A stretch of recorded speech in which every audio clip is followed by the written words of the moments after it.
Fait qu'on est Canadien, right? Puis au Canada, il y a deux langues officielles, l'anglais et le français, right? Et si on vous disait que la Constitution du Canada, celle qui protège nos droits, là, existait juste en anglais? Attends, es-tu en train de me dire que la Constitution est anticonstitutionnelle? 71 des textes de la Constitution là, ont été adoptés juste en anglais. Pour ceux qui aiment les statistiques, là, c'est 22 textes sur 31. Ou le montant de fois que les Maple Leafs se font éliminer en première ronde. Il me semble que ça serait le temps que ça change, hein, la mode de traiter les francophones comme citoyens de seconde classe. Écoutez, même les textes importants de la Constitution ne sont pas écrits dans les deux langues, comme l'acte de l'Amérique du Nord britannique. Ah, c'est juste le tout premier texte, hein, celui qui dit comment le Canada fonctionne, les compétences des provinces, le Parlement, des détails. Même l'article qui dit que le Parlement doit fonctionner dans les deux langues est écrit juste en anglais. Ils n'ont peut-être pas eu le temps de faire la traduction. Un siècle et demi après la fondation du pays. Oui, mais c'est combien de jours ouvrables, ça?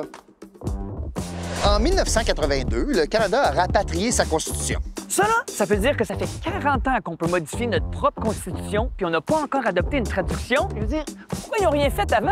Qu'est-ce qui attend? Le troisième lien? C'est parce que vous vous rappelez des relations Québec-Canada dans les années 90? Ah oui, j'ai le VHS chez nous. La question du référendum? L'accord du lac Meach? La coupe Longueuil? Là, vous pourriez vous dire, traduire une constitution, ça doit être super compliqué. Au contraire, la traduction qui manque là, existe depuis 1990. Puis ça, c'était avant Google Translate. Là. Pourquoi ils l'ont pas adopté? Parce que vous vous rappelez des relations Québec-Canada dans les années 90? Ah oui, coupe Longueuil. Ça fait 30 ans que la version française de la Constitution traîne, comme des vieilles cassettes VHS dans votre sous-sol. Tout ce qui reste à faire, là, c'est de l'insérer dans la Constitution actuelle puis peser play. Ah, comme mettre une lasagne congelée dans le four. Ou dans un VCR.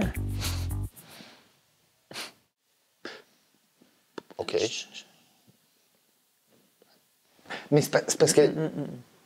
OK, pour faire adopter la version française maintenant, rien de plus facile. On modifie pas le contenu, là. On ajoute l'autre langue officielle. Puis pour la plupart des textes, là, il faut juste une entente bilatérale entre Ottawa puis la province visée. Non, c'est pas ce que ça veut dire, mais c'est sûrement facile. Fait que écrivez donc un petit mot à votre député. Provincial ou fédéral? Exactement. Puis mettez donc un sénateur ou deux en CC là-dessus. Puis si vous êtes parlementaire, ben, checkez vos courriels! La Constitution du pays, c'est le plus grand symbole de tous les symboles canadiens. Comme Air Canada et le Tim Hortons. Ça non plus, c'est pas bilingue. La solidarité entre francophones partout au pays a jamais été aussi solide. C'est le temps là. Le Canada se vante d'être un pays bilingue et inclusif. Faudrait peut-être que la Constitution le prouve.